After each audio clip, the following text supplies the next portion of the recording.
ಸ್ನೇಹಿತರೆ ನಮಸ್ಕಾರ. ನಾಯ್ಕ್ಸ್ ಎಜುಕೇಷನ್ ಕನ್ನಡದಲ್ಲಿ ಎಕ್ಸೆಲ್ ಸರಣಿಯ 48ನೇ ಸಂಚಿಕೆ ಅಂದರೆ ಪಿವಟ್ ಟೇಬಲ್ ಪಾರ್ಟ್ 2 ಸಂಚಿಕೆಗೆ ನಿಮಗೆಲ್ಲ ಹಾರ್ದಿಕ ಸ್ವಾಗತ.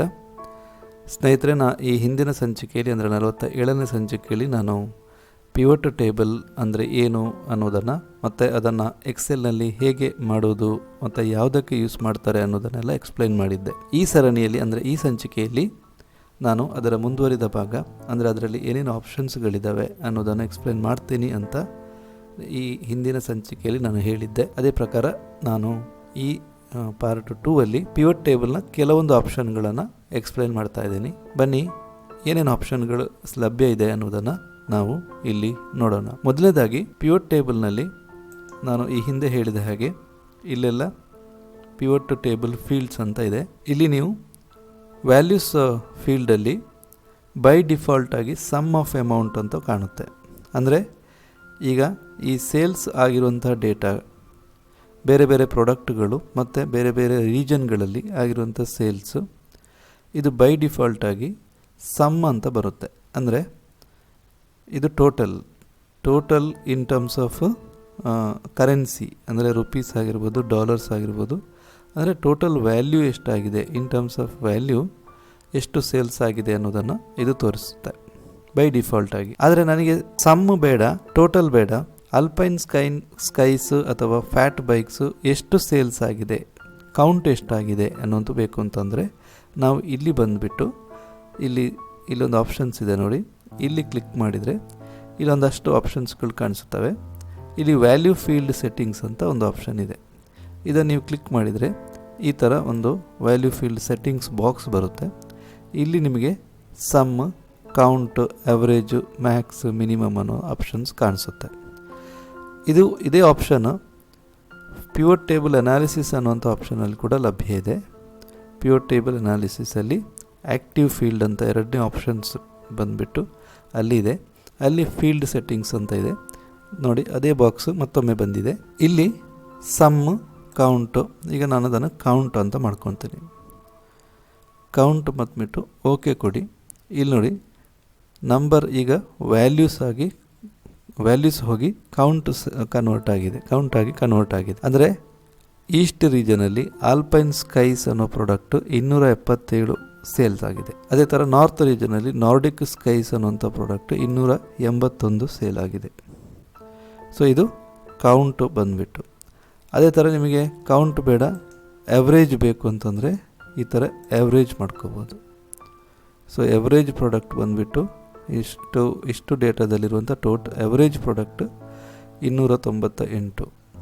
ಓಕೆ, ಯಾವುದು ಆಲ್ಪೈನ್ ಸ್ಕೈಸ್ ಈಸ್ಟ್ ರೀಜನಲ್ಲಿ. ಸೊ ಇದು ವ್ಯಾಲ್ಯೂ ಫೀಲ್ಡ್ ಸೆಟ್ಟಿಂಗ್ಸ್ ಅಂತ.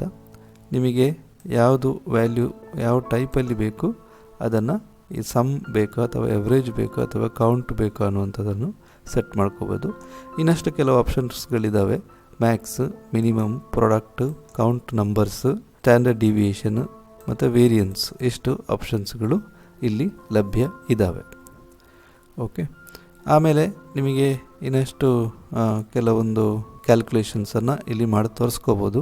ಉದಾಹರಣೆಗೆ ನನಗೆ ಇಲ್ಲಿ ಪರ್ಸಂಟೇಜ್ ಬೇಕು ಅನ್ನೋಂಥದ್ದಿದ್ದರೆ ಪರ್ಸಂಟೇಜ್ ಆಫ್ ಗ್ರ್ಯಾಂಡ್ ಟೋಟಲ್ ಬಂದುಬಿಟ್ಟು, ಆಮೇಲೆ ಇದನ್ನು ಎವ್ರೇಜ್ ಬಿಟ್ಟು ಸಮ್ ಮಾಡ್ತಾ ಇದ್ದೀನಿ.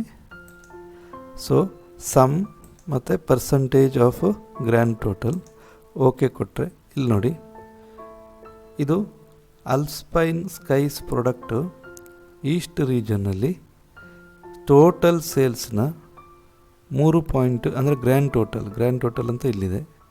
ಗ್ರ್ಯಾಂಡ್ ಟೋಟಲ್ನ 3.14% ಇದೆ. ಸೊ ಇದು percentage of grand total.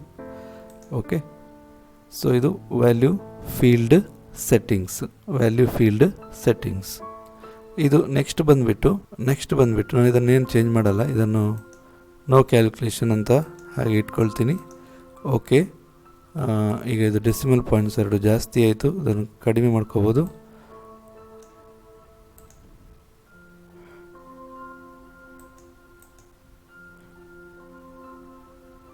Okay, next ಬಂದುಬಿಟ್ಟು ಪಿವಟ್ ಟೇಬಲಲ್ಲಿ ಇನ್ಸರ್ಟ್ ಸ್ಲೈಸರ್ ಅನ್ನೋಂಥ ಆಪ್ಷನು.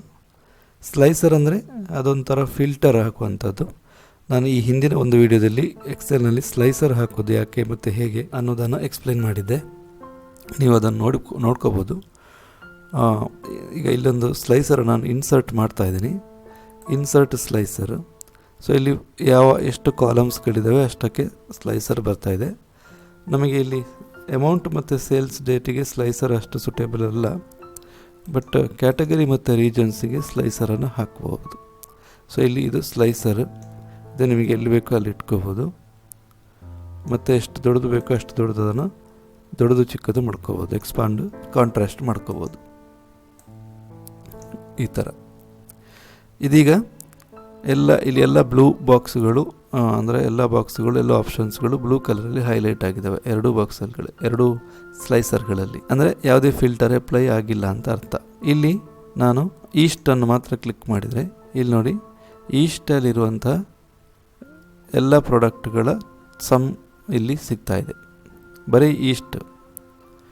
ಅದೇ ಥರ ಆಲ್ಪೈನ್ ಸ್ಕೈಸ್ ಅಂತ ಬೇಕಿದ್ರೆ ಬರೀ ಆಲ್ಪೈನ್ ಸ್ಕೈಸ್ನ ಟೋಟಲ್ ಸೇಲ್ಸ್ ಬೇಕು ಅಂತಂದರೆ ಆಲ್ಪೈನ್ ಸ್ಕೈ ಮತ್ತು ಈಸ್ಟ್ ರೀಜನಲ್ಲಿ ಎಷ್ಟಿದೆ ಅನ್ನುವಂಥದ್ದನ್ನು ತಿಳ್ಕೊಬೇಕಂದ್ರೆ. ಇನ್ನು ಈಸ್ಟ್ ಮತ್ತು ನಾರ್ತ್ ಬೇಕು ಅಂತಂದರೆ ನೀವು ಕಂಟ್ರೋಲ್ ಬಟನನ್ನು ಪ್ರೆಸ್ ಮಾಡಿ ಇಟ್ಕೊಂಡು ಯಾವುದೇ ಆಪ್ಷನ್ಗಳನ್ನು ಕ್ಲಿಕ್ ಮಾಡ್ಕೋಬೋದು. ಉದಾಹರಣೆಗೆ ಇಲ್ಲಿ ನಾನು ಮಾಡಿ ತೋರಿಸ್ತೀನಿ. ಕಂಟ್ರೋಲು, ಈಗ ವೆಸ್ಟ್ ನಾನು ಕ್ಲಿಕ್ ಮಾಡಿದ್ದೀನಿ. ಅದೇ ಥರ ಈಸ್ಟ್ ಅಂದರೆ ಇಲ್ಲಿ ನನಗೆ ಕಂಟ್ರೋಲ್ ಬಟನ್ ಪ್ರೆಸ್ ಮಾಡಿಕೊಂಡು ಇಲ್ಲಿ ಕ್ಲಿಕ್ ಮಾಡಿದರೆ ನೋಡಿ, ಈಸ್ಟ್ ಮತ್ತು ವೆಸ್ಟ್ ಎರಡು ಕಾಲಮ್ಗಳು ಕಾಣಿಸ್ತವೆ. ಅದೇ ಥರ ಆಲ್ಪೈನ್ ಸ್ಕೈನ್ ಮತ್ತು ಮೌಂಟೈನ್ ಬೈಕ್ಸ್ ಬೇಕು ಅಂತಂದರೆ ಕಂಟ್ರೋಲ್ ಬಟನ್ ಪ್ರೆಸ್ ಮಾಡಿಟ್ಕೊಂಡು ಇಲ್ಲಿ ಯಾವುದು ಆಪ್ಷನ್ ಬೇಕೋ ಅದನ್ನು ಕ್ಲಿಕ್ ಮಾಡ್ಕೋಬೋದು. ಸೊ ಇದು ಈಗ ಇಲ್ಲಿ ನೋಡಿ ಮೌಂಟೈನ್ ಬೈಕ್ಸು ಬಂತು. ಓಕೆ, ಸೊ ಇದು ಫಿಲ್ಟರ್ ಆಪ್ಷನ್ಸ್ ಹಾಕುವಂಥದ್ದು ಸ್ಲೈಸರ್ ಮುಖಾಂತರ. ನಿಮಗೆ ಸ್ಲೈಸರ್ ಕಲರ್ ಬ್ಲೂ ಕಲರ್ ಇಷ್ಟ ಇಲ್ಲ ಅಂತಂದರೆ ಇಲ್ಲಿ ನೋಡಿ ಸ್ಲೈಸರ್ ಸ್ಟೈಲ್ಸ್ ಅಂತ ಇಲ್ಲಿದೆ. ಬೇರೆ ಒಂದಷ್ಟು ಕಲರ್ ಆಪ್ಷನ್ಸ್ಗಳು ನಿಮಗೆ ಸಿಗ್ತಾ ಇದ್ದಾವೆ, ಇದನ್ನು ಯೂಸ್ ಮಾಡ್ಕೋಬೋದು. ಅದೇ ಥರ ಇಲ್ಲಿನೂ ಅಷ್ಟೇ ಬೇರೆ ಬೇರೆ ಕಲರನ್ನು ಯೂಸ್ ಮಾಡ್ಕೋಬೋದು. ಓಕೆ, ಸೊ ಇಲ್ಲಿ ಬೇಡ ಅಂತಂದರೆ ಈ ಸ್ಲೈಸರ್ ಎಲ್ಲವನ್ನು ಸೆಲೆಕ್ಟ್ ಮಾಡ್ಕೋಬೇಕು ಅಂದರೆ ಇಲ್ಲಿ ಕ್ಲಿಕ್ ಮಾಡ್ಬೋದು. ಸೊ ಇದು ಅನ್ಫಿಲ್ಟರ್ ಮಾಡುತ್ತೆ, ಸರಿನಾ? ನೆಕ್ಸ್ಟ್ ಬಂದುಬಿಟ್ಟು ಸ್ಲೈಸರಲ್ಲಿ ಟೈಮ್ ಲೈನ್, ಇನ್ಸರ್ಟ್ ಟೈಮ್ ಲೈನನ್ನು ಇನ್ಸರ್ಟ್ ಮಾಡ್ಕೋಬೋದು. ಅದು ನಾರ್ಮಲಿ ಡೇಟ್ ಕಾಲಮ್ ಇದ್ದಾಗ ಮಾತ್ರ ಸ್ಲೈಸರ್ ಅಪ್ಲೈ ಆಗುತ್ತೆ, ಈ ಥರದ ಟೈಮ್ ಲೈನು ಅಪ್ಲೈ ಆಗುತ್ತೆ. ಸೊ ಇಲ್ಲಿ ನಾನೀಗ ಸೇಲ್ಸ್ ಡೇಟಿಗೆ ಟೈಮ್ ಲೈನ್ ಹಾಕಿದ್ದೀನಿ. ಸೊ ಈ ಥರ ಬರುತ್ತೆ ಟೈಮ್ ಲೈನು. ಅಂದರೆ ಇದು ಯಾವ ಇಯರಲ್ಲಿ ಎಷ್ಟು ಸೇಲ್ಸ್ ಆಗಿದೆ, ಯಾವತ್ತು ಇಯರ್ನ ಎಷ್ಟನೇ ತಿಂಗಳಲ್ಲಿ ಎಷ್ಟು ಸೇಲ್ಸ್ ಆಗಿದೆ ಅನ್ನುವಂಥದ್ದನ್ನು ನಿಮಗೆ ಇಲ್ಲಿ ಫಿಲ್ಟರ್ ಮಾಡ್ಕೋಬೋದು. ಉದಾಹರಣೆಗೆ ನಾನು ಈಗ ಇದು ಎಲ್ಲ ಮಂತ್ಗಳದ್ದು, ಎಲ್ಲ ತಿಂಗಳುಗಳದ್ದು ಸೇಲ್ಸ್ ಇಲ್ಲಿ ಸೆಲೆಕ್ಟ್ ಆಗಿದೆ. ನಾನೀಗ ಬರೀ ಜಾನ್ವರಿ ತಿಂಗಳಿದು ಬೇಕು, 2016 ಜಾನ್ವರಿ ತಿಂಗಳಿದು ಬೇಕು ಅಂತಂದರೆ ಇಲ್ಲಿ ಇದನ್ನು ಕ್ಲಿಕ್ ಮಾಡ್ಕೋಬೋದು. ಸೊ ಇದು 2016 ಜಾನ್ವರಿ ತಿಂಗಳಿನ ಸೇಲ್ಸು. ಅದೇ ಥರ ಫೆಬ್ರವರಿ ತಿಂಗಳಲ್ಲಿ ಬೇಕು ಅಂತಂದರೆ ಈ ಥರ ಮಾಡ್ಕೋಬೋದು. ಅದನ್ನು ಯಾವುದು ಬೇಕು ಅದನ್ನು ಕ್ಲಿಕ್ ಮಾಡ್ಬೋದು. ಬಟ್ ನಮ್ಮ ಡೇಟಾದಲ್ಲಿ ಜಾನ್ವರಿ ಡೇಟಾ ಮಾತ್ರ ಇದೆ. ಒಂದು 2016 ಜಾನ್ವರಿ, ಇನ್ನೊಂದು 2018 ಜಾನ್ವರಿ, ಈ ಥರ ಡೇಟಾ ಇದೆ. ಸೊ ಇದು ಯಾವ ತಿಂಗಳಲ್ಲಿ ಬೇಕು, ಯಾವ ವರ್ಷದಲ್ಲಿ ಬೇಕು ಅನ್ನೋಂಥದ್ದನ್ನು ಸ್ಲೈಸರ್ ಟೈಮ್ ಲೈನ್ ಹಾಕುವ ಮುಖಾಂತರ ನೀವು ಫಿಲ್ಟರ್ ಮಾಡ್ಕೋಬೋದು. ಸೊ ಇದು ಟೈಮ್ ಲೈನ್ ಅಂತ ಹೇಳ್ತೀವಿ. ಸೊ ಇದು ಬೇಡ ಅಂತಂದರೆ ಇಲ್ಲಿ ಕ್ಲಿಕ್ ಮಾಡ್ಬೋದು. ಅದೇ ಥರ ಇದು ಟೈಮ್ ಲೈನ್ ಬೇಡ ಅಂತಂದರೆ ಇಲ್ಲೆಲ್ಲಾದರೂ ಕ್ಲಿಕ್ ಮಾಡಿ ಅದನ್ನು ಡಿಲೀಟ್ ಬಟನ್ ಪ್ರೆಸ್ ಮಾಡೋ ಮುಖಾಂತರ ನೀವು ಡಿಲೀಟ್ ಮಾಡ್ಕೋಬೋದು. ಸೊ ಇದು ಬಂದುಬಿಟ್ಟು ಸ್ಲೈಸರು. ಸೊ ಇದು ಪಿವಟ್ ಟೇಬಲ್ನ ಒಂದಷ್ಟು ಆಪ್ಷನ್ಸ್ಗಳು. ಇನ್ನು ಮುಂದಿನ ವಿಡಿಯೋದಲ್ಲಿ ನಾನು ಸ್ಲೈಸರನ್ನು ಯೂಸ್ ಮಾಡಿಕೊಂಡು ಅಥವಾ ಪಿವಟ್ ಟೇಬಲನ್ನು ಯೂಸ್ ಮಾಡಿಕೊಂಡು ಡ್ಯಾಶ್ ಬೋರ್ಡನ್ನು ಹೇಗೆ ಮಾಡೋದು ಅನ್ನೋದನ್ನು ಎಕ್ಸ್ಪ್ಲೇನ್ ಮಾಡ್ತಾಯಿದ್ದೀನಿ. ಸೊ ಈ ವಿಡಿಯೋ ನಿಮಗೆ ತುಂಬಾ ಇಷ್ಟ ಆಯಿತು ಅಥವಾ ಯೂಸ್ಫುಲ್ ಆಯಿತು ಅಂತ ಅಂದ್ಕೊಳ್ತೀನಿ. ಈ ವಿಡಿಯೋ ಇಷ್ಟ ಆದರೆ ದಯವಿಟ್ಟು ಇದರ ಲಿಂಕನ್ನು ಈ ವಿಡಿಯೋನ ಲೈಕ್ ಮಾಡಿ, ಜೊತೆಗೆ ಇದರ ಲಿಂಕನ್ನು ನಿಮ್ಮ ಫ್ರೆಂಡ್ಸ್ಗಳ ಜೊತೆ, ರಿಲೇಟಿವ್ಸ್ಗಳ ಜೊತೆ ಶೇರ್ ಮಾಡ್ಕೊಳ್ಳಿ. ಹಾಗೆಯೇ ನನ್ನ ಈ ಚಾನಲನ್ನು ಸಬ್ಸ್ಕ್ರೈಬ್ ಮಾಡಿ ಅಂತ ಕೇಳ್ಕೊಳ್ತಾ ಈ ವಿಡಿಯೋವನ್ನು ಇಲ್ಲಿಗೆ ಮುಗಿಸ್ತಾ ಇದ್ದೀನಿ. ನಮಸ್ಕಾರ.